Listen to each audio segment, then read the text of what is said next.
Hello everyone, स्वागत है आप सभी का हमारे इस यूट्यूब चैनल पर। Today we are going to discuss. Last session में हमने सेक्शन 210 तक की बात की हुई थी। इस सेशन में हम बात करेंगे सेक्शन 28 तक बात की हुई थी लगभग हमने।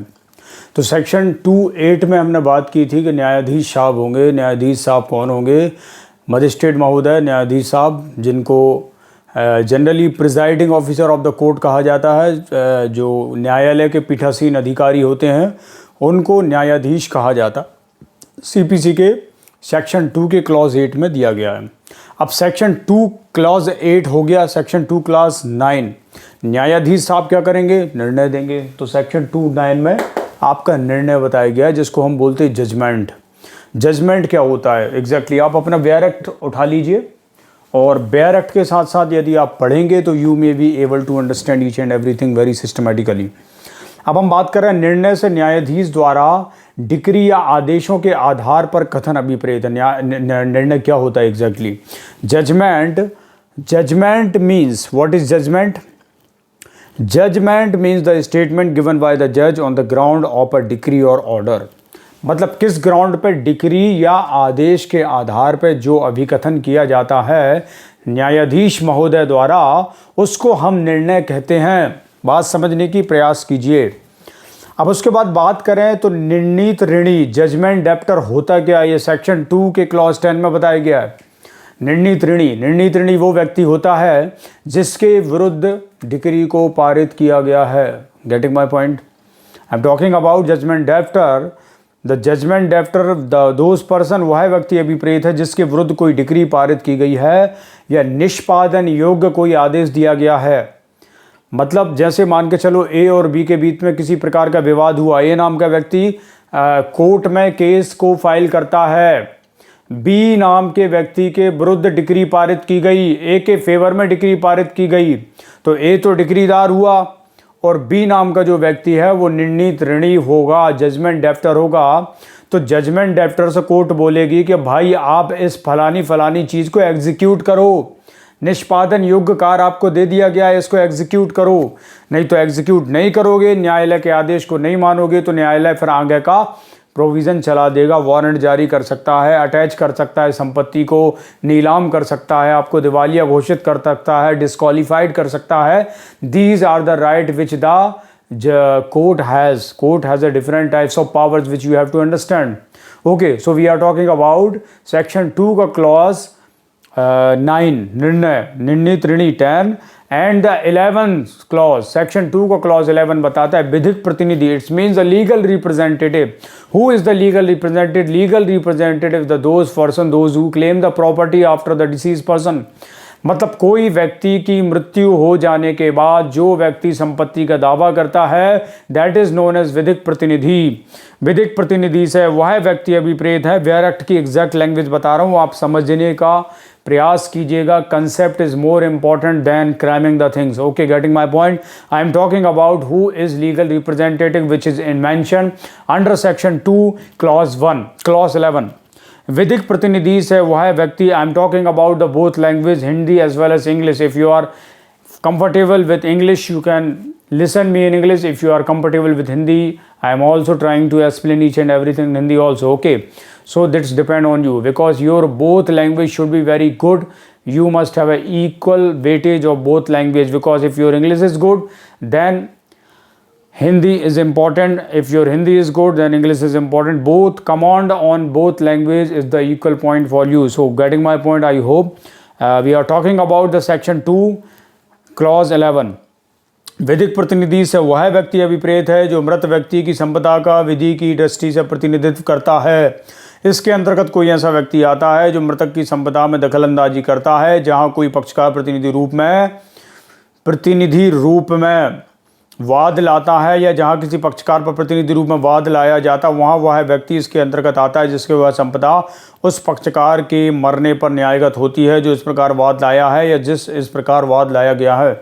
सेक्शन 212, संपत्ति के अंतकालीन लाभ मीन्स मीन प्रॉफिट बोलते हैं जिसको। मीन प्रॉफिट वो चीज़ होती है कि कोई व्यक्ति ने रॉन्गफुल पोजेशन किया। अब रॉन्गफुल पोजेशन से जो ब्याज, समझना बात को भाई, संपत्ति के अंतकालीन लाभ से ऐसे लाभों पर ब्याज सहित वे लाभ अभिप्रेत हैं जो ऐसी संपत्ति पर सदोष कब्जा रखने वाले व्यक्ति को उससे वस्तुतः प्राप्त हुए हों।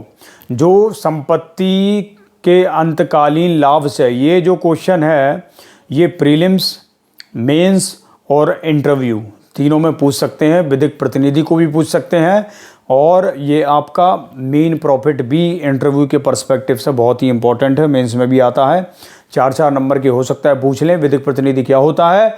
वह व्यक्ति अभिप्रेत है जो मृत व्यक्ति की संपदा का विधि की दृष्टि से प्रतिनिधित्व करता है।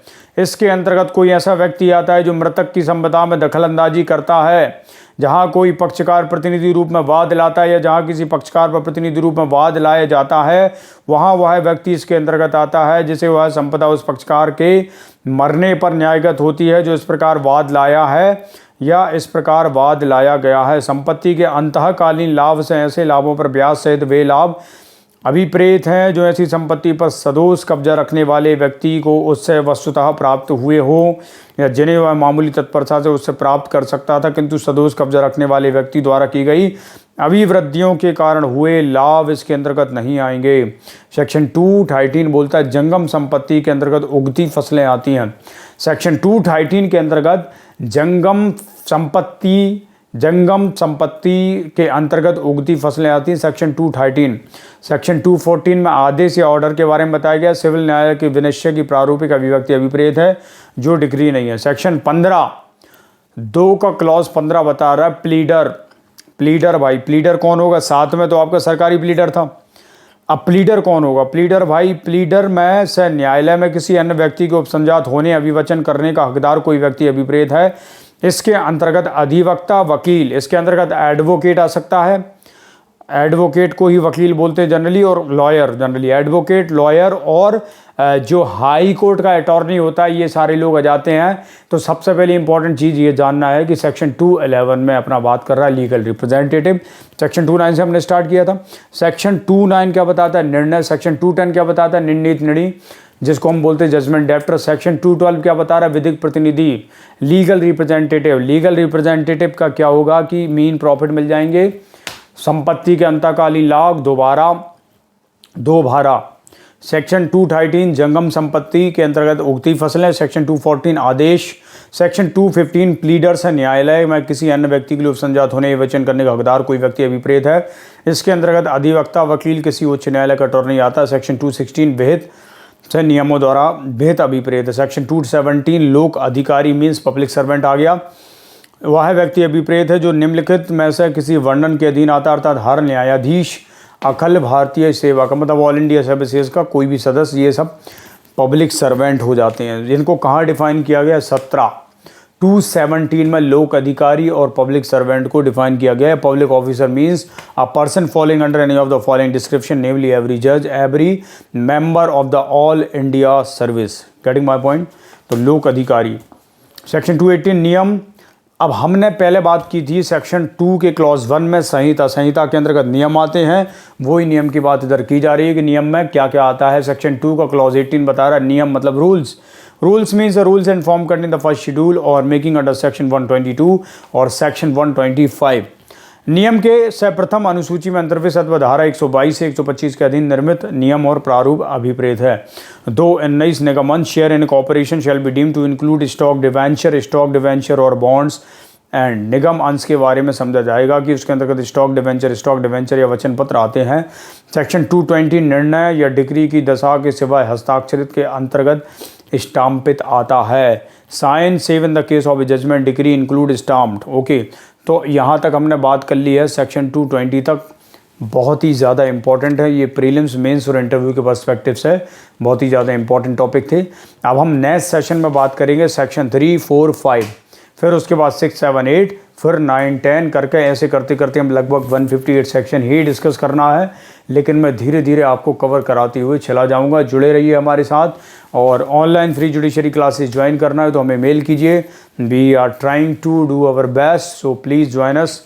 Thank you so much for connecting with us.